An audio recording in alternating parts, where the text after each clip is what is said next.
নমস্কার বন্ধুরা, আজকে করব আমি কলার মোচা বয়েল রেসিপি। কলার মোচা বয়েল রেসিপি এইভাবে করলে পরে খেতে ভীষণ সুন্দর হয়। সেজন্য আমি 3টা কলার মোচা নিয়ে নিলাম, নিয়ে পরিষ্কার করে নিলাম। কলার মোচার বাইরে যেগুলো আছে এগুলো লাগবে না, এই ভিতরটাই নেব আমি। নিয়ে পাতলা পাতলা করে কেটে বয়েলে বসিয়ে দিলাম।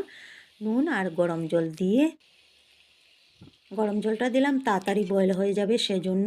আর মাপ মতন জলটা দেব, জলটা এখানে মোচার মধ্যেই শুকিয়ে নেব, ফালাবো না জলটা।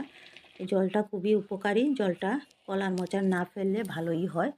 তারপর বয়েল হয়ে গেল, বয়েল হওয়ার পর দিয়ে দিলাম আমি সরষের তেল, দিয়ে নাড়িয়ে রেখে দিলাম ঢেকে। আবার তারপরে এটার জন্য আমি রেডি করব মশলা। কিছুটা শুকনো লঙ্কা ভেজে নিয়েছি, এটার উপরে দিয়ে দিলাম আরও কিছু কালো জিরা। শুকনো লঙ্কা ভাজতে সময় লাগে সেজন্য একটু আগেই ভেজে নিলাম।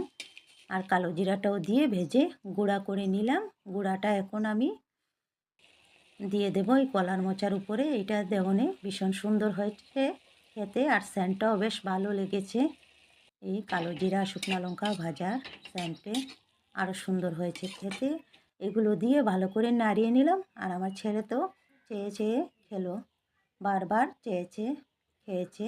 আর আপনাদের কেমন লাগলো বলবেন। বাই।